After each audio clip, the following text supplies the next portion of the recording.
Les personnes à risque de développer la maladie de Huntington peuvent faire un test génétique afin de savoir à l'avance si elles développeront la maladie ou non. La décision d'effectuer ce test est très complexe et chaque individu réagira différemment face à cette option. Alors que certains désirent connaître cette information sur leur avenir, d'autres choisissent de ne pas la connaître. Il n'y a pas de bon ou de mauvais choix, mais il est important que ce choix soit éclairé puisque le résultat du test aura des impacts considérables sur de nombreuses décisions de vie.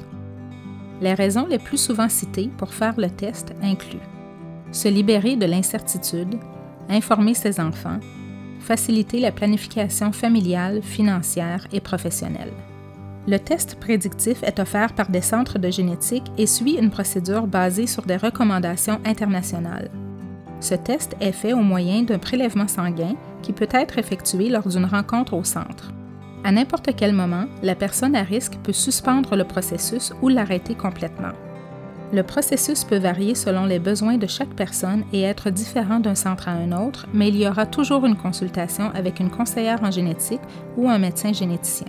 Cette rencontre permet de discuter de plusieurs aspects incluant la maladie de Huntington et le contexte familial, les raisons de continuer ou d'arrêter le processus du test, les impacts pour la personne à risque et sa famille, les conséquences et réactions possibles face aux résultats, qu'ils soient positifs ou négatifs, le soutien, la préparation aux résultats, l'assurance vie et les autres discriminations possibles. L'état de santé mentale et le bien-être émotionnel de la personne à risque sont évalués afin de permettre une consultation avec un psychologue ou un psychiatre si nécessaire. Ceci permet de mettre en place un réseau de soutien plus grand avant de faire le test.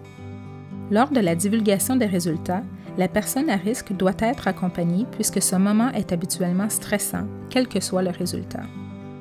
Voici quelques exemples possibles de réactions suite à l'annonce du résultat. Une personne sans symptômes, mais dont le résultat indique un nombre de répétitions causant la maladie, peut vivre de l'anxiété et du stress parce qu'elle ne sait pas quand les symptômes débuteront. Elle peut avoir de la dépression et de la colère. Il est normal d'avoir de bons et de mauvais jours. Éventuellement, la plupart des gens arrivent à gérer leurs résultats et utilisent l'information pour organiser leur vie. Si la difficulté continue, on recommande de prendre un rendez-vous avec un neurologue ou un intervenant en santé mentale. Une personne avec des symptômes et dont le résultat indique un nombre de répétitions causant la maladie peut être soulagée d'avoir une explication au changement qu'elle avait remarqué. Le résultat peut permettre d'adapter les tâches en fonction des capacités et ainsi réduire le stress au travail.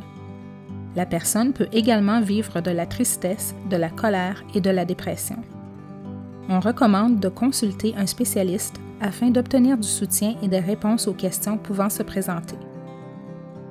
Une personne dont le résultat indique un nombre de répétitions normales peut ressentir de la joie et du soulagement, mais elle peut aussi vivre une période difficile puisque la bonne nouvelle ne règle pas les problèmes qui étaient peut-être présents avant le test.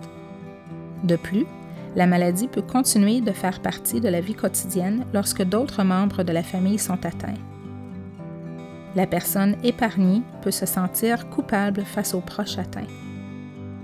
Des personnes qui étaient certaines qu'elles seraient atteintes de la maladie peuvent aussi vivre de l'anxiété du fait qu'elles n'avaient rien planifié pour le futur. Pour en savoir davantage sur les enjeux du test prédictif, veuillez consulter le site Internet suivant.